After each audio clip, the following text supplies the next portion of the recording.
Hey guys, pull up a chair, grab something warm to drink, and settle in, because tonight we're stepping through a heavy oak door into a world of smoke, shadow, and stories. A world where the ale is warm, the pottage is mysterious, and the company ranges from saints to sinners and everything in between. We're talking about the medieval tavern. Not the sanitized version you see in movies, the real thing. The crooked floors, the sticky tables, the one-eyed dog who pays more rent than some travelers. This was the original social network, the place where news traveled faster than any messenger, where fights started over a glanced look and ended with someone buying a round. So dim the lights, ignore the smell of wet wool, that's just authenticity, and let me take you somewhere you've never been. Welcome to the tavern. The rain has finally stopped, though you wouldn't know it from the state of your boots. The street beneath them has transformed into a river of mud, churned by cart wheels, hooves, and the feet of 100 strangers who passed this way before you. Your cloak, once merely damp, now hangs heavy as chainmail, each fold releasing tiny waterfalls down your back with every step. You've been walking since the bells rang for none, and the light is beginning to fail. Somewhere in this maze of wattle-and daub walls and thatched roofs, there must be shelter. The medieval town surrounds you like a living organism. To your left, a blacksmith's hammer rings against iron in a rhythm that hasn't changed since before the conqueror crossed the sea. Ahead, a fishmonger packs up his stall, shouting last-minute bargains at passers-by about river eels so fresh they're practically still swimming.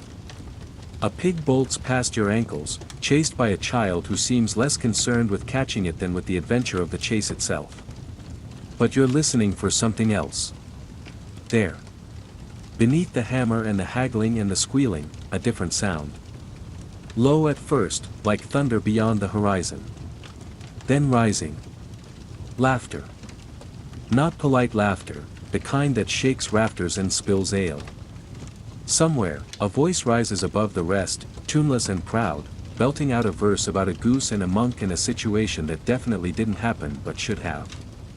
You follow the noise like a sailor follows a lighthouse.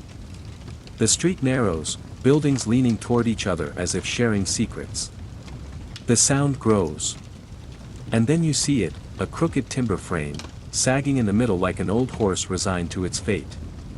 Smoke curls from a hole in the roof that might be a chimney or might be a fire someone's given up on controlling. Above the door, a wooden sign swings on iron hinges, its paint long since weathered to memory.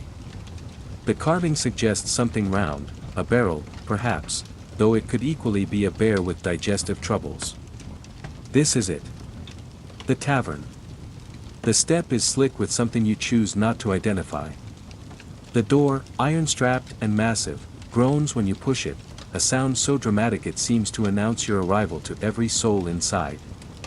Which, you realize as the warmth hits you like a physical force, is exactly what it's supposed to do.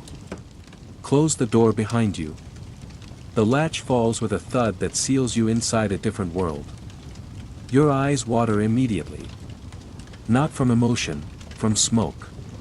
The fire in the central hearth is ambitious, to say the least, and the chimney's draw is more of a suggestion than a guarantee.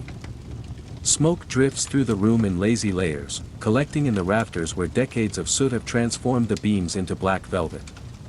The effect is atmospheric. It's also mildly suffocating, but no one else seems bothered, so you assume this is simply how breathing works here. The smell arrives next, and it's complex. Let's break it down, because a medieval tavern's aroma is a document in itself. The foundation note is ale, warm, sour, ancient ale that has soaked into every wooden surface since before anyone here was born. The planks of the floor, the tables, the barrels stacked against the wall, all of it has been pickled in generations of spillage. Over that lies the unmistakable scent of humanity, sweat from a day's labor, wet wool steaming by the fire, the particular musk of travelers who've been on the road since before soap was invented. Then there's the hearth, adding wood smoke and the occasional waft of whatever's bubbling in the cauldron suspended above it. Beneath everything, like a bass note in a bad song, the earthy aroma of damp straw covering the floor. The straw is important. It's not decoration, it's technology. Every spill, every accident, every unfortunate reunion between a drunk and his dinner lands on that straw, which will be swept out and replaced eventually. Today, hopefully. The straw beneath your feet is doing its job, which means it's also concealing decades of similar incidents. You step carefully. The room spreads before you like a vision of controlled chaos. Tables of varying sizes and vintages occupy every available space, their arrangements owing more to accident than design. Some have benches. Some have stools. One particularly low table seems to be used exclusively by patrons who've given up on sitting altogether and simply recline on the floor like Romans at a very depressed banquet. At the far end, the hearth roars behind an iron screen that's more decorative than functional. Around it, the best seats in the house, a semicircle of regulars who've worn those spots through sheer persistence, like barnacles on a ship's hull. They'll move for no one. A dog, some indeterminate breed with one eye and the soul of a philosopher, gnaws something under a table with the focused determination of a creature who pays rent here. No one questions his presence. No one feeds him. He's part of the furniture. You stand in the doorway, dripping onto the straw, and for a moment, every eye in the room flicks toward you. Assessment happens in an instant. Friend or stranger? Trouble or traveler? Rich or barely holding it together? Your mud-caked boots answer the last question, and the eyes slide away. You're one of them now. Every tavern has a rhythm, and like any rhythm, it takes time to feel. You find an empty corner of a bench, empty because it's damp, but you're already damp, so what's the difference, and let the room reveal itself. The geography is deliberate chaos. The hearth is the sun around which everything orbits. In its immediate vicinity, the old and the bold and the well-liked. These are the patrons who've been coming here since before the current tavern keeper inherited the place, who know where the best ale is stored and when to duck when the storytellers get too animated. They're the aristocracy of drunkenness, and they guard their positions with the passive aggression of cats. Beyond them, the middle rings, travelers like yourself, locals who haven't earned hearth privilege yet, the kind of people who can be moved if someone more important arrives. This is where you sit. It's not cold, exactly, but you're aware that warmth is a currency here, and you're spending it. The outermost ring is the walls. Here, in shadows and draught, sit the truly desperate, the man whose coin has run out but whose thirst hasn't, the woman hiding from someone, the traveler who made the mistake of annoying the tavern keeper on his first night. These are the people who'll sleep on the floor when the doors close, who'll barter a song for a half-mug of something warm. And then there's the bar. Calling it a bar is generous. It's a thick plank laid across two barrels, sagging perceptibly in the middle like a hammock for mugs. Behind it stands the tavern keeper, and behind her, yes, her, are the barrels. Rows of them, each with its own personality. The big one in the corner is the everyday ale, thin and brown and safe. The smaller barrel beside it is the good stuff, reserved for feast days and patrons who tip in silver. The cask under the stairs? That one's for the tavern keeper's personal consumption, and if you ask about it, you'll learn things about the sharp end of a ladle. A narrow staircase climbs the wall, each step worn to a curve by centuries of feet.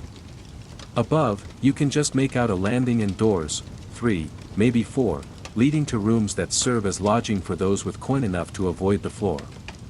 A boot dangles from the railing, possibly decorative, possibly a warning about what happens to guests who don't pay. Somewhere beyond the visible room, there's a back door. You can smell it when the wind shifts, the latrine, the stable yard, the midden. The tavern's relationship with sanitation is theoretical at best. Watch her for a moment. The tavern keeper. She's not young, though it's hard to say how old. In this life, years accumulate differently. Her arms are strong, barrels don't move themselves, and her face carries the particular expression of someone who's seen every human folly and stopped being surprised by any of it. Her eyes move constantly, scanning the room like a general surveying a battlefield. In her right hand, a ladle. In her left, a cloth that may once have been white. She needs neither to do her job, but they've become extensions of her body, tools of the trade. A man approaches the bar, swaying slightly. He wants credit.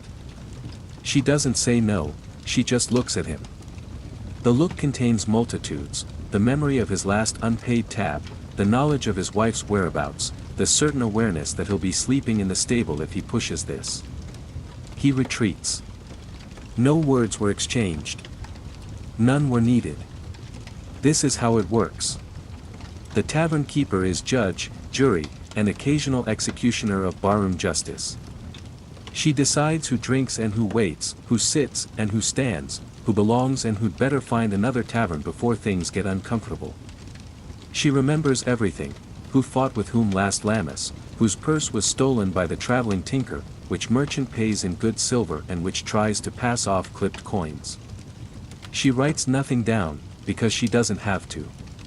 Her memory is the tavern's ledger, and it's never wrong. When a fight breaks out, and it will, because fights always break out, she won't call for help. She'll wade in, ladle swinging, and the combatants will remember, mid-swing, that she once broke a man's jaw with that ladle and didn't spill a drop of his drink. The fight will end. Order will be restored. She'll return to her post without comment, because commenting would suggest the interruption mattered.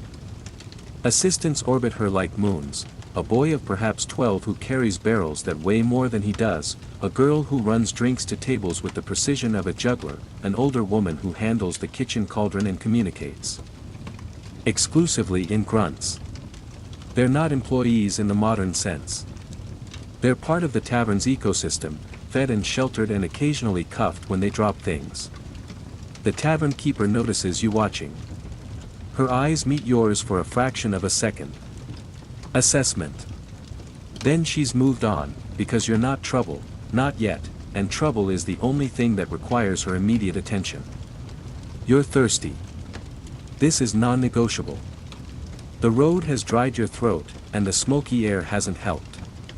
A woman appears at your elbow, not the keeper, one of the helpers, and looks at you expectantly. No menu.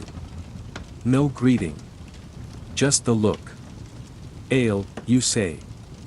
It's the only safe choice. She nods and vanishes. You wait. Around you, the tavern continues its business. The ale arrives in a mug that's seen better centuries. It's made of leather, no, of wood, lined with pitch that's cracked with age. The liquid inside is cloudy, the color of old straw, with things floating in it that might be grain or might be something else entirely. It's not cold. Nothing is cold here, except the wind outside. It's not even cool. It's the temperature of the room, which is to say, the temperature of bodies and fire and breath. You drink. It's interesting. Sour, definitely. Flat, because carbonation is a distant future. There's a thickness to it, a weight on the tongue that speaks of incomplete fermentation and optimistic straining. It tastes of grain and wood and the barrel it came from and every barrel that came before it. It tastes like survival. This is the drink that built the Middle Ages. Not wine, that's for nobles and southerners. Not water, that's for people who want to die of flux before they're 30. Ale. Small ale, they call it, because it's weak enough to drink all day without falling over. Children drink it. Monks drink it. Pregnant women drink it. It's not about intoxication. It's about hydration that won't kill you. The good stuff, the strong ale, reserved for evenings and celebrations, arrives in smaller portions and commands higher prices. You can smell it on the breath of the hearth-sitters, a sharper note amid the general sourness. You can see it in the way they move, slower and more deliberate, the careful movements of people navigating a world that's begun to tilt. Mead appears occasionally, brought out for special occasions or sold to travelers with more coin than sense. It's honey wine, golden and dangerous, fermented to a strength that surprises. A man at a nearby table nurses a cup of it with the reverence of a priest at Massachusetts. He'll be asleep within the hour, and everyone knows it, including him. Wine is rare this far north. When it appears, It's usually from a skin carried by a merchant who swears it's from Gascony but who probably filled it in the last town with whatever was cheap. It's sour, often vinegar adjacent, and always watered unless you're rich enough to insist otherwise. And then there's cider, the drink of apple country, sharp and brown and capable of removing memories you'd rather keep. It arrives in cracked jugs and disappears quickly, because nothing says, "I've given up on tomorrow," like a third mug of farmhouse cider. You sip your ale and watch. The woman who served you has vanished into the crowd, replaced by a man who wants to tell you about his cow. You listen, because in a medieval tavern, listening is part of the price of admission. You've survived the drink. Now your stomach demands attention. Food in a medieval tavern isn't ordered, it's discovered. At some point, a pot will be brought from the hearth, and those who want some will produce bowls. The bowls are your responsibility. If you didn't bring one, you'll eat from someone else's or wait for a bowl to be freed up by its previous owner passing out or leaving. You have a bowl. It's wooden, slightly warped, and came with you from home because everyone carries their own bowl. The spoon is also yours, though you've learned to keep it tucked in your belt when not in use. Cutlery theft is a recognized profession. The pot arrives, carried by the grunting kitchen woman with the casual strength of someone who's been lifting heavy things since childhood. It's enormous, blackened by decades of fire, and it contains what can only be described as pottage. Pottage is the food of the Middle Ages, the ancestor of every stew and soup that would follow. It's what happens when you put things in water and boil them until they stop resisting. What things? That's the mystery. Grains, certainly. Barley most likely, maybe oats, possibly the ghost of some wheat that wandered into the pot by accident. Vegetables, if it's that time of year, onions, leeks, the occasional turnip that's been waiting in storage since before the Crusades. And protein, if you're lucky.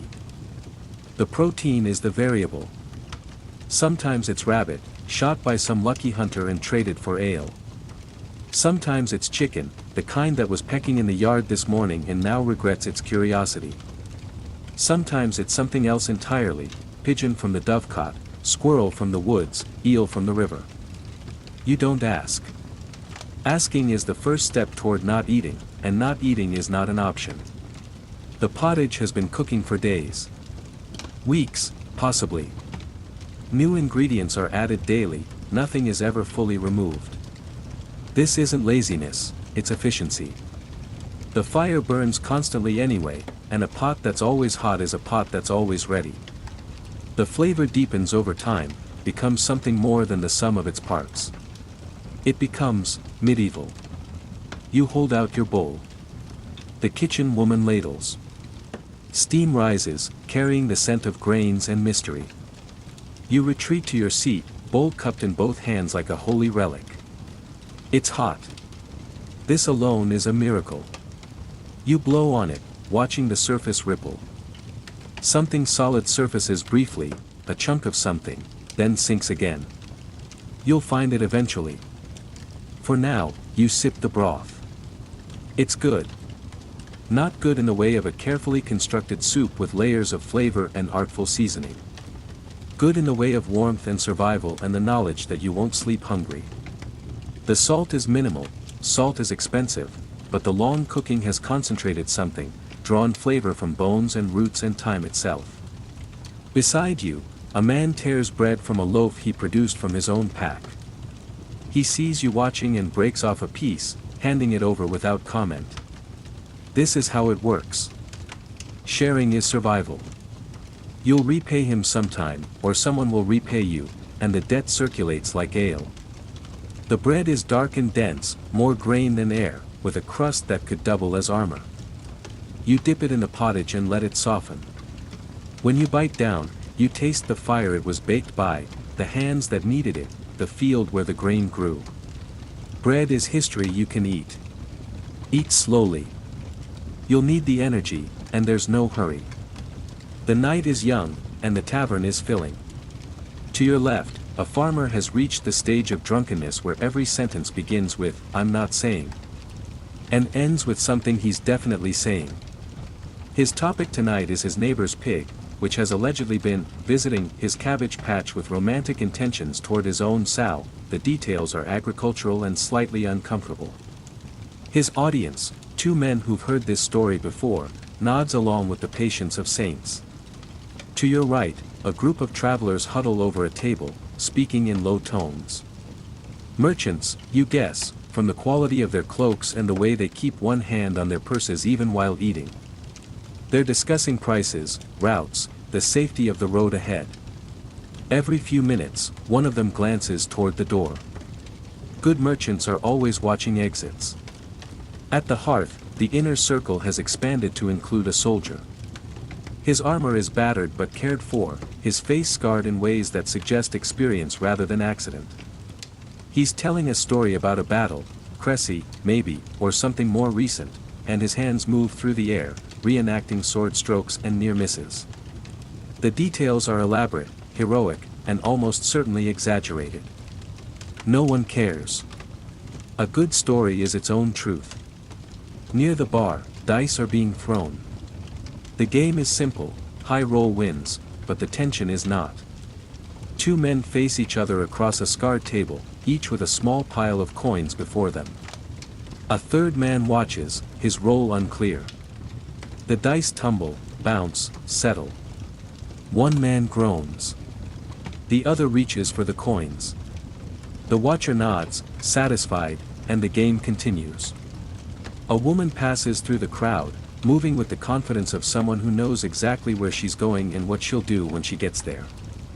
She's not staff, too well-dressed, too independent. She pauses at a table, exchanges words with a merchant, receives something small that disappears into her sleeve. Business, of some kind. What kind is not your concern? The bard appears, materializing from the shadows like a mushroom after rain. He's carrying a lute that's seen better centuries, its strings mismatched and its body held together by hope and string. He's wearing a hat with a feather that may once have been impressive but now droops with the existential weariness of all things in this room. Without preamble, he begins to play. The song is old. Everyone knows it. A few voices join in immediately, then more, until the whole room is singing about a knight, a maiden, and a river that features more prominently than either of them expected. The tune is simple, the harmony optional, the enthusiasm mandatory. By the second verse, even the suspicious merchants are humming. Listen. Really listen. The song is only part of it. Beneath the voices, the tavern generates its own symphony. The clink of mugs, each impact slightly different depending on whether the vessel is wood or clay or the rare treasure of pewter. The scrape of benches on packed earth. The thump of someone's fist on a table for emphasis. The hiss and crackle of the fire, punctuated by the occasional pop when a knot of resin ignites. Laughter rises and falls like waves. Not one kind of laughter, dozens. The belly laugh of the farmer who's finally reached the punchline. The sharp cackle of the barmaid at something a customer said. The wheeze of an old man who's laughing so hard he's forgotten why. The nervous giggle of someone who's realized he's in over his head. Arguments provide counterpoint. A dispute about the price of wool escalates, de-escalates, escalates again. Two men argue about whether a local saint actually existed or was invented by monks to attract pilgrims. A woman corrects her husband's version of a story with the precision of a scholar, and the room listens to her instead of him, because she's right and everyone knows it. The dog under the table growls in his sleep, chasing dream rabbits through dream fields. Someone steps on him. He wakes, sighs with the weight of canine suffering, and returns to his dreams. At the bar, a mug shatters. The sound cuts through everything, sharp and final. For a moment, silence. Then the tavern keeper's voice, that's coming out of your tab. Laughter, because the alternative is sympathy, and sympathy doesn't pay for replacement mugs. The rhythm builds. The song ends, but another starts immediately, because stopping would break the spell. The dice continue to rattle. The arguments continue to simmer. The fire continues to burn, consuming wood and smoke and the careful oxygen of the room. This is the tavern's heartbeat. Not silent, ever. Not peaceful, certainly.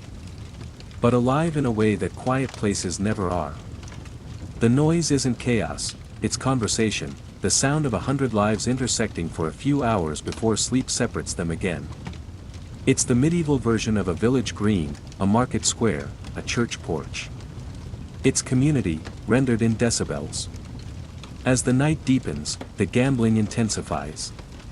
Dice are the great equalizer. Rich and poor, young and old, clever and foolish, all can lose their coin on a bad roll. The tables where dice fall have their own gravity, pulling in spectators who offer advice no one asked for and commentary no one wants. The game has rules, but they're flexible. Sometimes it's simple, highest wins. Sometimes it's something more complex, involving combinations and sequences that everyone pretends to understand. Sometimes the rules change mid-game, because someone's losing and the winner feels generous, or because someone's winning and the loser feels desperate. Wagers escalate.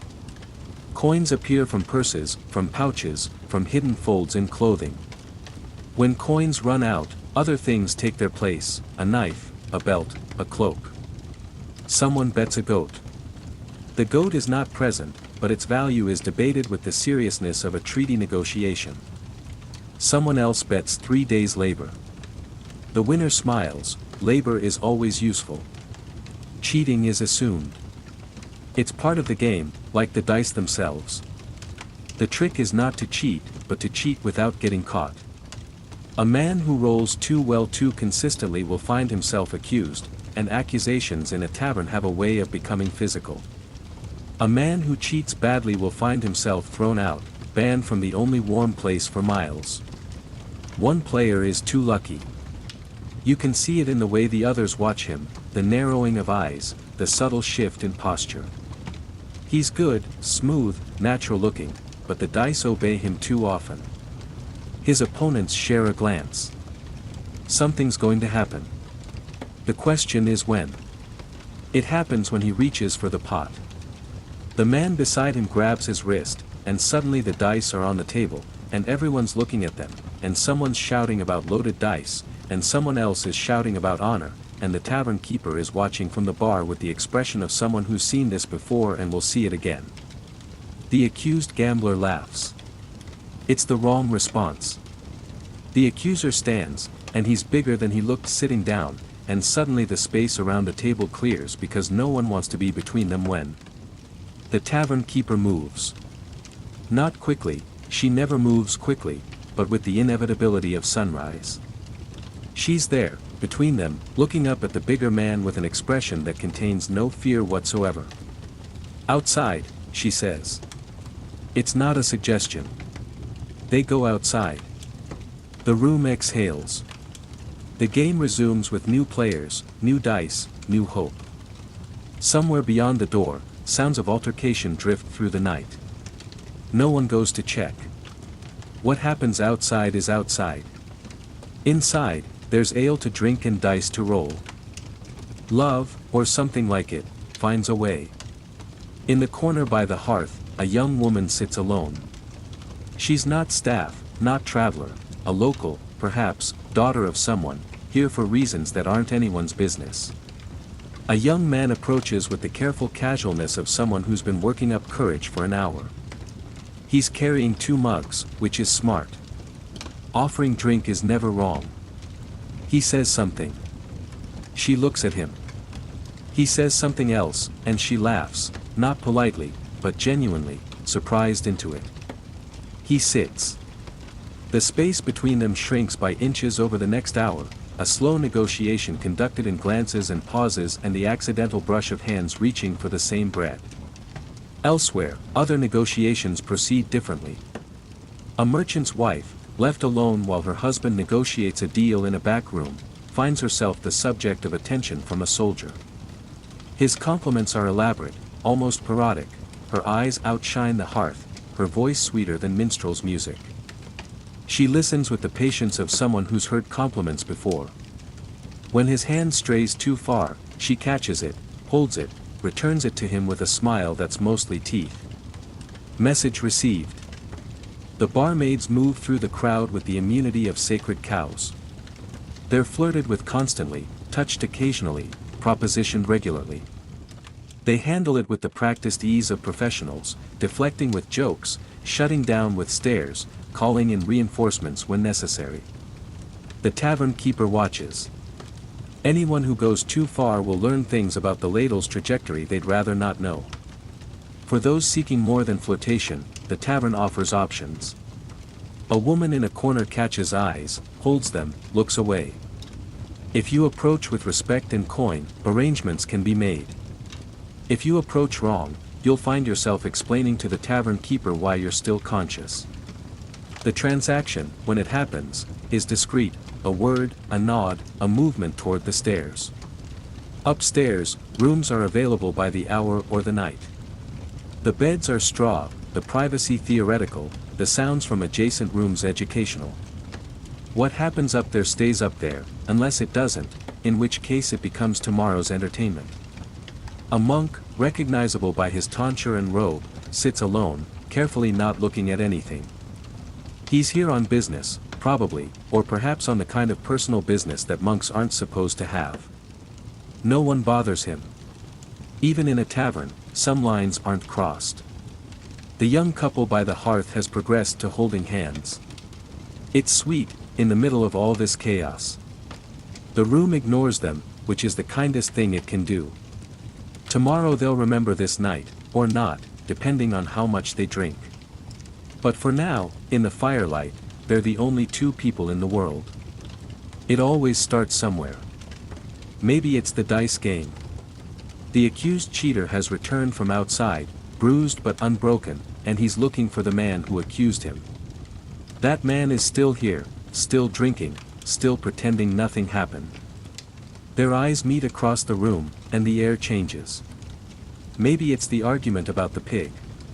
The farmer has reached the stage of drunkenness where his neighbor's livestock offenses have become personal insults, and he's saying things about the neighbor's wife that no one should say about anyone's wife. The neighbor, who's been listening from 2 tables away, rises slowly. Maybe it's simpler. A spilled drink. A stepped-on foot. A misunderstood glance. A comment about someone's mother that was meant as a joke but landed as a challenge. Whatever it is, the room feels it before anyone acts. The noise changes pitch, drops slightly, as if everyone's taken a collective breath. The musicians falter. The dice stop rolling. Even the fire seems to pause. Then someone throws a punch. It's not a good punch. It's wild, desperate, the kind of punch thrown by someone who's never learned to fight but has finally run out of other options. It misses its target and hits someone else entirely, someone who was just standing there, someone who now has opinions about being punched. That someone throws a punch of his own. It lands. The recipient goes down, taking a table with him. Ale spills. A woman screams, not in fear, in annoyance at the wasted drink. A dog barks. Someone yells, "Hold my bread," and the phrase itself is so ridiculous that for a moment, everyone freezes. Then chaos. A bar fight in a medieval tavern is not like movie fights. It's not choreographed, not graceful, not heroic. It's awkward and desperate and strangely comic. People swing wildly, aiming for faces and hitting shoulders. They grapple, lose their footing, crash into furniture. They grab whatever's at hand, mugs, bread, someone else's cloak, and use it as weapon or shield. The floor, already treacherous with spilled ale, becomes an obstacle course of flailing limbs and sliding feet. The farmer and his neighbor find each other in the chaos, and their fight has the quality of long practice. They've done this before, will do it again, know each other's moves. It's almost formal, a ritual enacted through clenched teeth and grunted insults. The gambler who was accused corners his accuser behind an overturned table. No words now.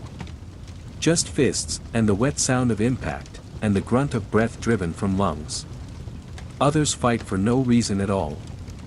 A man who was peacefully drinking a moment ago finds himself on the floor with someone on top of him, and he has no idea why, but he's not going to just lie there. He fights back. So does the person on top of him. Neither remembers starting this.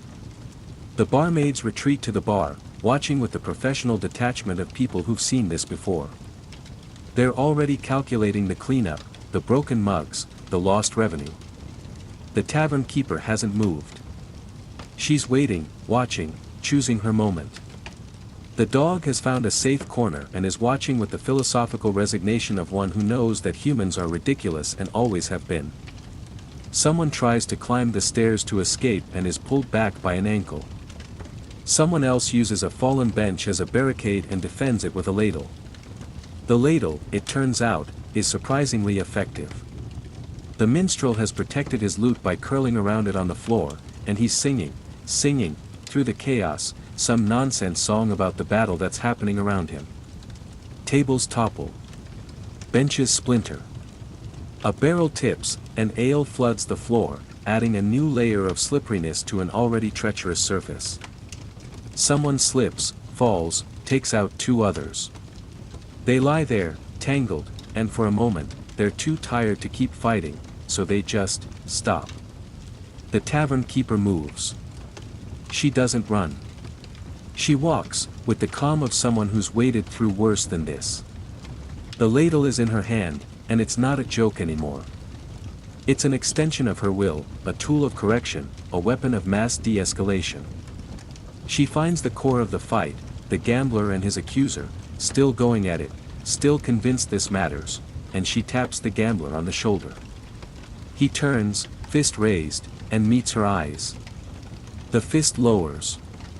The accuser, seeing his chance, takes a swing that misses both of them and hits a post. He shakes his hand, howling, and the tavern keeper's expression does not change. "Enough," she says. Not loud. But the word carries. The gambler steps back. The accuser, cradling his hand, has no more fight in him. The tavern keeper looks around the room, and one by one, the combatants feel that gaze and remember that they're guests here, that this is her place, that the ladle has a history. The fighting stops. Not all at once, it trickles to a halt, like rain ending. People disentangle themselves from each other and from the furniture. They stand, breathing hard, checking for damage. A nose bleeds. A lip swells. An eye purples. No one's dead, which means it was a good fight. The tavern keeper surveys the damage. Broken benches. Spilled ale. A table that will need serious attention before it's usable again. She sighs, a small sound, but everyone hears it, and begins assigning cleanup duties with the efficiency of a general after battle. You. Pick up those benches. You. Get something to soak up that ale. You. This to the gambler and his accuser. Outside. Now. And don't come back until you've remembered how to behave. They go. The door closes behind them. The room exhales. Someone laughs. It's tentative at first, then spreads. It's not mocking, it's relief. The fight is over, the damage is manageable, and tomorrow there will be stories. Within minutes, the laughter is general, and someone starting a song about the great battle, and the tavern keeper is back behind her bar, pouring ale for the wounded. The fight has changed the room. Not in any physical way, though the furniture is rearranged and the floor is wetter than before, but in the atmosphere. The tension that built all evening has broken, and what's left is something softer. People talk differently now. Quieter. More intimately. The fight burned through something, and now they're all survivors together. Strangers share drinks. Enemies, the ones still present, nod carefully, acknowledging that whatever happened, it's over. The farmer and his neighbor are sitting together, of all things, sharing a jug and discussing the pig situation with something approaching reason. The gambler's accuser didn't come back inside. He's out there somewhere, cooling off, reconsidering his choices. The gambler returned alone, collected his winnings from the table where someone had guarded them, and bought a round for the house. It's the right move. The room accepts it.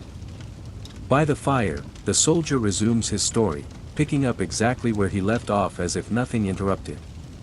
His audience is smaller now, some have gone to bed, some have passed out where they sat, but those who remain are listening with the particular attention of people who've just been reminded that life is short and stories are long. The minstrel has recovered his lute and is playing something soft, almost melancholy. It's not a tavern song, it's something older, something that might have been sung in halls before there were taverns. A few voices hum along. No one sings the words, if there are words. The music is enough. You sit in your corner, nursing the same mug you've been nursing for hours. It's warm now, almost undrinkable, but you don't care. You're watching the room settle, watching the fire die down, watching the night approach its end. Your eyes are heavy. Your body aches from the bench, from the tension, from the sheer effort of being present in a place this alive. Someone beside you offers bread. You take it. Someone else offers a blanket that might have started life as a horse blanket but is warm enough. You accept that too. The night is cold outside, and you're not ready to face it yet. The tavern keeper bangs her ladle against the bar. The sound cuts through the murmur, through the music, through the comfortable haze of the dying fire. Last call. It's not a phrase, it's a pronouncement. Those who want more ale step forward, coins ready. Those who've had enough prepare for sleep. The room divides into those who will drink one more and those who know better. The final round has its own character. It's quieter, more deliberate. People sip rather than gulp, making it last. The fire is banked, the smoke less aggressive, the shadows longer. The tavern has become a different place, a waiting place, a place between waking and sleeping. The minstrel plays his last song. It's the one everyone knows, the one that's been sung in this room for as long as anyone can remember. Voices join in, soft and ragged. The dog, woken by the singing, adds a mournful howl that somehow fits perfectly. The song ends. The minstrel bows, accepts the coins that appear on the table before him, and retreats to a corner where he'll sleep until morning. The last call drinkers finish their ale. One by one, they make their choices. Some head for the door, pulling cloaks tight against the night. Some climb the stairs to rented rooms. Some simply slide down where they sit, arranging themselves on benches or floors with the practiced ease of people who've done this before. The tavern keeper begins her rounds, checking barrels, gathering mugs, assessing damage. The helpers sweep straw into piles, collecting the night's debris.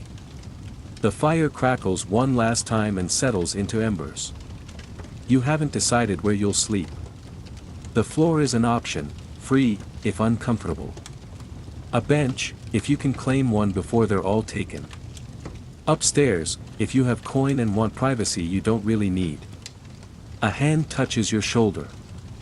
The tavern keeper. She jerks her head toward a corner where the straw is fresh and the draft minimal. Your spot, if you want it. You nod. She moves on. You find the corner, arrange yourself as comfortably as possible. The dog appears, circles 3 times, and settles against your back. His warmth seeps through your cloak, and you realize you've been cold without knowing it. Above you, the roof creaks. Below you, the earth is cold but solid. Around you, the tavern breathes, settling into sleep. The night has been long, loud, and entirely too much. But you're warm, you're fed, and you're not alone. Sleep comes like a wave, gentle and inevitable. Dawn arrives without ceremony. Gray light seeps through cracks in the shutters, painting pale stripes across the floor. The fire has died to ash, and the room is cold, not the sharp cold of outside, but the damp cold of a space that's been warm and is no longer. Your breath makes small clouds. The dog is gone. In his place, someone's boot, which you don't remember acquiring. You push it aside and sit up, feeling every hour of sleep on a hard surface. The tavern at dawn is a revelation. What seemed atmospheric by firelight looks simply shabby in daylight. The smoke stains on the ceiling are just stains. The benches are just old wood. The floor is just dirt, swept but not clean, covered in straw that's seen better nights. Others are stirring. The minstrel emerges from his corner, blinking like an owl. The farmer who fought about the pig is snoring under a table, his earlier aggression replaced by the peaceful stupor of the deeply unconscious. The soldier is gone, left early, probably, for whatever road calls him. The tavern keeper is already awake. Of course she is. She's at the bar, sorting through the night's take, counting coins with the focus of a scholar. A pot bubbles on the rekindled fire, pottage, always pottage, the eternal soup that outlasts everything. She sees you watching and jerks her head toward the pot. Breakfast, if you want it. You do. The morning pottage is different from last night's. Thinner, for one thing, watered down to stretch it. But there's fresh bread, or at least bread that was fresh yesterday, and the combination is enough. You eat standing by the fire, warming your hands on the bowl, watching the tavern wake. Not everyone stayed. The merchants left at first light, anxious to be on the road before the day grew old. The gambler slipped out sometime in the night, his winnings safely stowed. The woman who'd caught eyes from the corner is gone too, her business concluded or merely postponed. Those who remain are the ones with nowhere else to be. The farmer, still unconscious, will wake eventually and stumble home to a wife who's seen this before.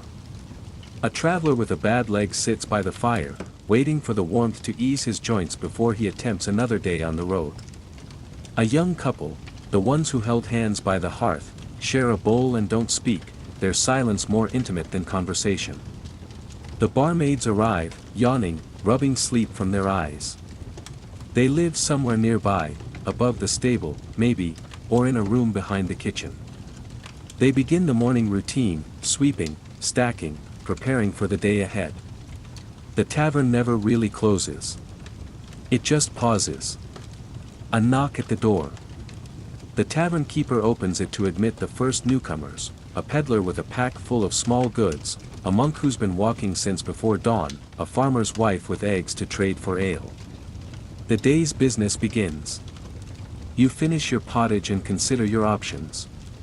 The road awaits. Your journey isn't finished.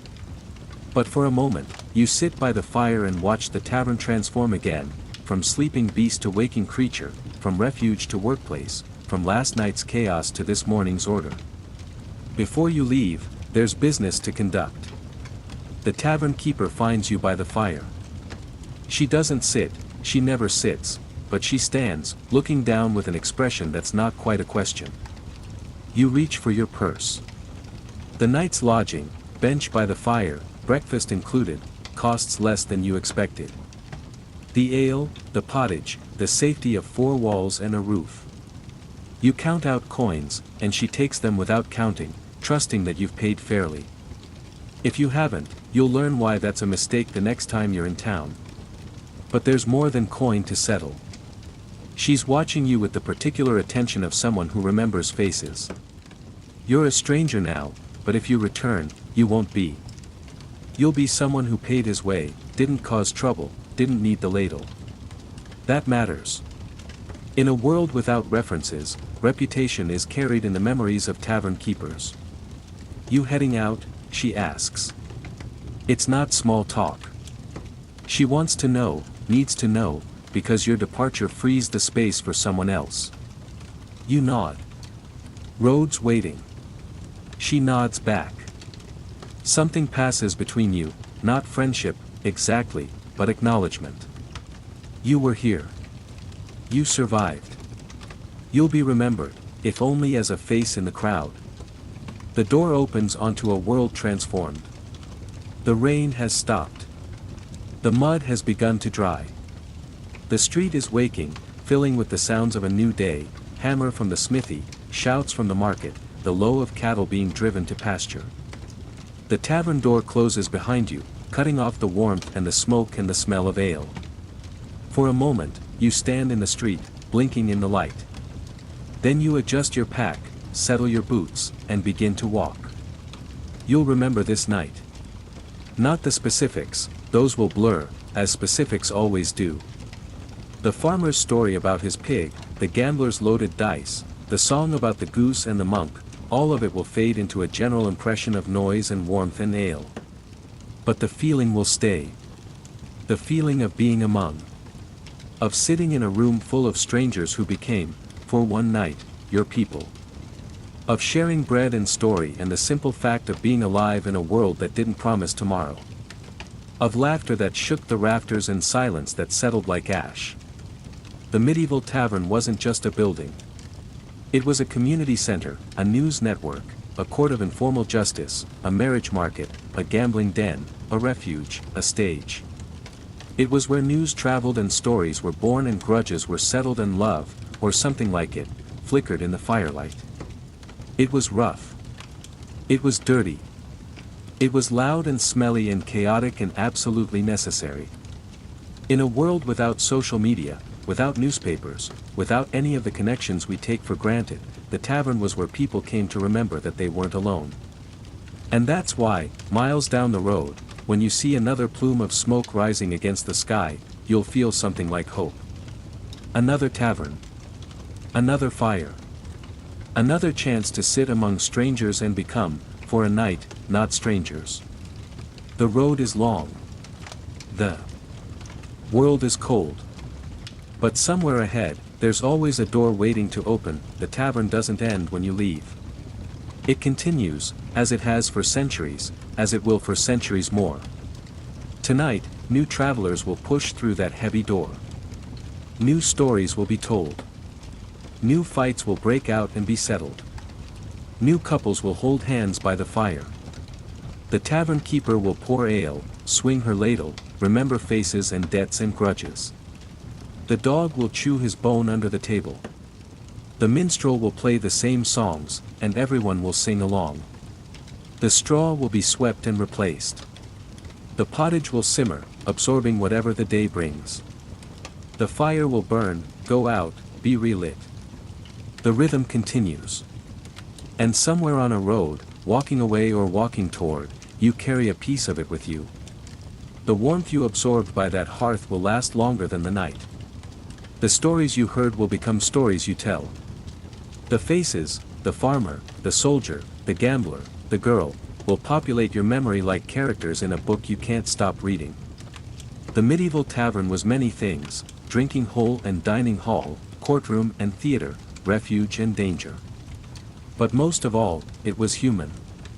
Messy and magnificent, ridiculous and real. A place where, for a few hours, the hardness of the world softened into something almost like community. The road stretches ahead. Your feet find their rhythm. Behind you, the smoke rises, and the door opens, and someone else steps through. The tavern waits. It always waits. The door closes behind you, and the world changes. Not dramatically, the same mud awaits, the same gray sky, the same smell of wet thatch and animal dung that defines every medieval town. But something has shifted inside you. The tavern's warmth still clings to your cloak, its smoke still lingers in your hair, its voices still echo in your memory. You carry it with you like a secret. The street is waking. A baker's apprentice hurries past with a tray of loaves, their crust still steaming in the cold air. A woman empties a chamber pot from an upstairs window with the casual precision of long practice. You dodge, just in time. A dog, possibly related to the one you slept beside, investigates a pile of rubbish with philosophical interest. You walk. The town unfolds around you like a living map. Here, the market square, empty now but for a few early traders arranging their stalls. There, the church, its tower rising above the huddle of houses like a finger pointing toward heaven. Beyond it, the fields, the forest, the road that leads to everywhere else. You've been here before. Not this town, you've never seen this town before, but this moment. The morning after. The leaving. The strange lightness that follows a night spent among strangers who became, for a few hours, your people. The road is mud. Of course it is. It's always mud, unless it's dust, and dust would be preferable but you never get what you prefer. The road is mud, and your boots are already wet, and somewhere ahead there's another town with another tavern and another night. You walk with purpose, though the purpose is simply to put distance between yourself and the place you've just left. Not because you didn't like it, you did, more than you expected, but because staying too long in one place is how people get caught. Caught by what? You're not sure. But the feeling is real, the old instinct that says keep moving, don't let the world catch up. The fields on either side are winter barren, brown and sleeping. A farmer drives a plow behind an ox so slow it might be standing still. He doesn't look up as you pass. You're just another traveler, just another ghost on the road. A cart approaches from ahead, driven by a man whose face is hidden under a wide hat.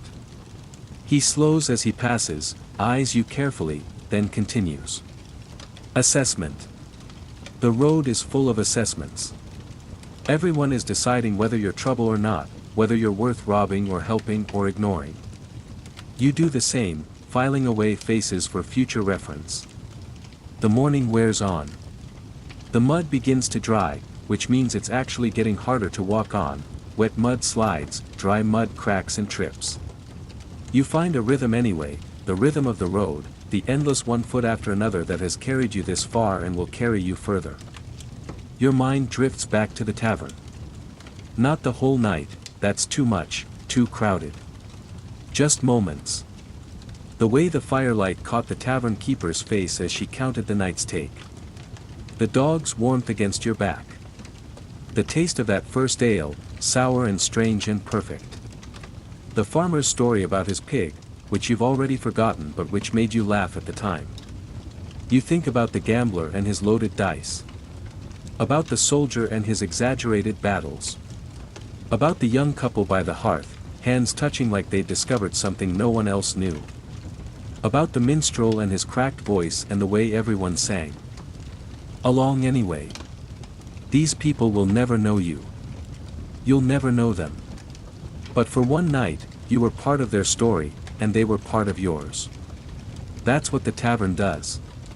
It collects strangers, holds them together for a few hours, then releases them back into the world, changed in ways they can't articulate. A memory surfaces, the old man in the corner, the one who never spoke, just sat and watched with eyes that had seen too much. You'd wondered about him, briefly, then forgotten him in the chaos.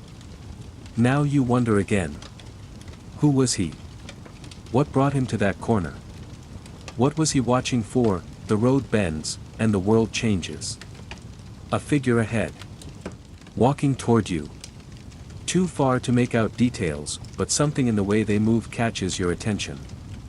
Not a farmer, too steady, too purposeful. Not a merchant, no pack animal, no cart.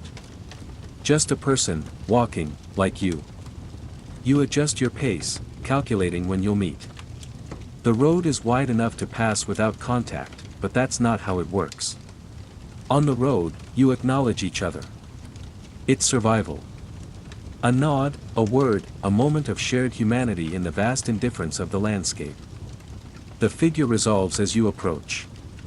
A woman, middle-aged, dressed in sturdy wool with a pack on her back that's seen as many miles as yours.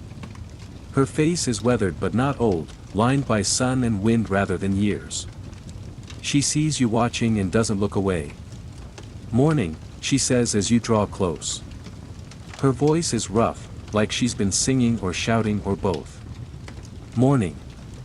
You slow, matching her pace for a few steps. It's customary. A moment of company before the road separates you again. From the town. She jerks her head back the way you came. Stayed the night. You heading there? She nods. Heard there's a good tavern. Keeper who doesn't water the ale too much. You laugh. She doesn't. And the pottage is interesting. The woman smiles, and something shifts in her face. Interesting pottage is better than no pottage. Any fights? 1. Nothing serious. Good. I like a tavern with a bit of life. She looks at you more closely. You're heading east. North, eventually. East for now. The roads are safe enough, they say. But watch the ford at the river. The rains have raised it. You nod, filing the information. This is how news travels, person to person, word of mouth, the ancient network of travelers sharing what they know.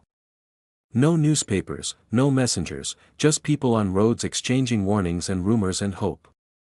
Thank you. She shrugs. Safe journey. And you? She continues toward the town, and you continue away from it. You don't look back. On the road, you never look back. The river is higher than it should be. You find it an hour later, just as the woman warned. The ford that usually allows crossing is swollen, brown water racing over stones that should be visible. You stand on the bank, assessing, calculating. The current is strong but not deadly. The water is cold but not freezing. The crossing is possible, if you're careful. You test the edge with one foot. The water numbs instantly, a shock that travels up your leg and settles in your chest. You pull back, reconsider. A tree upstream has deposited debris against its trunk, branches, leaves, the skeleton of something that might have been a basket. You eye it thoughtfully. If you slip, if you're swept away, that's where you'll end up. It's not a comforting thought. But the road is on the other side. And the road is the only thing that matters. You step in. The cold is immediate and complete. Your boots fill instantly, each step a negotiation with current and stone. The water rises to your knees, your thighs, your waist. You move sideways, like a crab, presenting less surface to the flow. Your pack drags at your shoulders, heavier with every step. Halfway. The worst spot. The current tugs at you, suggesting you could let go, could simply stop fighting and let the river decide. You don't. You keep moving. 3/4. The water shallows. Your feet find purchase on stones that hold. You're going to make it. The far bank is mud, glorious mud, and you crawl onto it like a creature emerging from the sea. You lie there for a moment, breathing, feeling the water drain from your clothes and pool around you. Then you stand, wring what you can from your cloak, and continue. The road is still there. It's always there. The sun, such as it is, has reached its peak and begun its slow decline. You've been walking for hours, and the ford is behind you, and the town is behind you, and the world is just road and fields and the occasional copse of trees. You're hungry.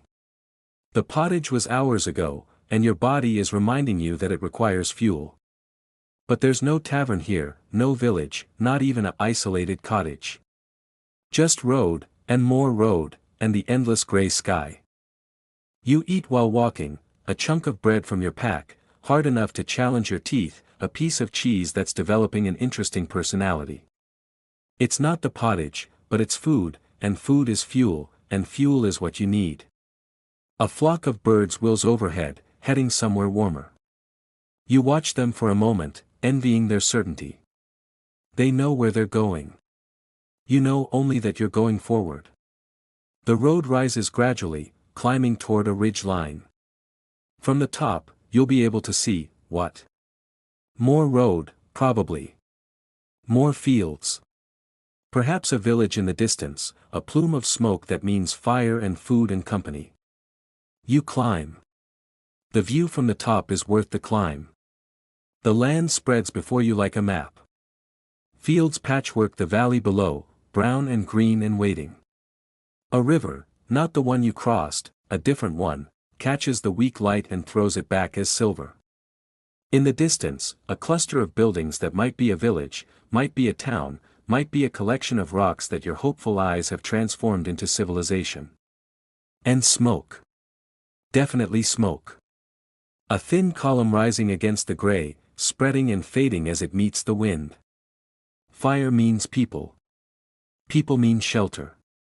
Shelter means warmth and food and maybe, if you're lucky, a bed that isn't mud. You calculate. The smoke is hours away, 3, maybe 4, depending on the road. You'll reach it by dusk, if you push. If you don't push, you'll be walking in the dark, which is dangerous in ways you don't want to think about. You push. The descent is easier than the climb, but harder on your knees. Each step jars, sends shocks through your tired body. Your boots, still damp from the ford, squelch with every stride. But the smoke grows closer, or seems to, and that's enough. The village, when you reach it, is smaller than you hoped. A handful of houses clustered around a green. A church, tiny and ancient, its stones weathered by centuries of rain. A well, with a woman drawing water who watches you approach with the suspicion that villagers always have for strangers. But there's a tavern. Of course there's a tavern. It's smaller than last night's, more modest, but the sign swings on its hinges and the door is open and smoke rises from its chimney, and that's all that matters. You approach. The woman at the well watches until you're past, then returns to her work. You're noted, filed, remembered. That's how it works in villages. Everyone knows everything, and strangers are news. The tavern door is lower than you expect. You duck automatically, a habit you're developing, and step inside. Different. Smaller. But the same. The same fire, though it's in a different place. The same smoke, though it finds different rafters. The same smell of ale and sweat and straw, though the proportions are slightly off. The same faces, essentially, different people wearing different features, but the same types. The farmer, the traveler, the old man in the corner, the woman who runs things with an iron hand disguised as patience. The tavern keeper here is a man. Old, but not frail, with arms that have spent decades lifting barrels and breaking up fights. He looks at you as you enter, and you see the calculation happening behind his eyes. Stranger. Traveler. Not obviously trouble. Not obviously rich. He'll watch, but he won't bother you unless you give him reason. You find a seat. The bench is hard, the table sticky, the company unknown. It feels like coming home. A girl appears, daughter, maybe, or hired help, and looks at you expectantly. Ale, you say. It's the only safe choice. She nods and vanishes. The ale arrives. It's different from last night's, thinner, more bitter, but it's wet and it's warm and it's yours. You drink, and you watch, and you wait. The room fills slowly. Locals, mostly, men who finish their day's work and come to wash away the dust with ale. They know each other, know the tavern keeper, know the rhythms of this place. They glance at you, assess, dismiss. You're not important. Not yet. A man begins telling a story. You can't hear the details from here, but you catch the rhythm of it, the rise and fall, the pauses for effect. His audience leans in, laughs at the right moments, groans at the right moments. It's a performance, as old as language itself. You think about last night's tavern. About the farmer and his pig, the gambler and his dice, the soldier and his battles. They're somewhere else now, living other nights, telling other stories. And you're here, starting over, building a new night from scratch. The girl brings more ale without being asked. You nod, and she nods back, and something passes between you, recognition, maybe, of the transaction that underpins all of this. You pay, she serves, the world continues. The fire crackles. The smoke drifts. The voices rise and fall. And you sit, and you drink, and you wait for whatever comes next. Because that's what the tavern does. It holds space. For whatever comes next. It waits, like the road waits, like the fire waits, patient and eternal and always ready for one more traveler, one more story, one more night. End of Part 5. About this series. This 5-part exploration of the medieval tavern and the journey between them draws on historical research, archaeological evidence, and the rich tradition of travel literature from the Middle Ages. The road was as important as the destination, and the taverns that lined it were the beating hearts of a world in motion. The journey continues. The road never ends. And somewhere ahead, always, there's another door waiting to open. The end.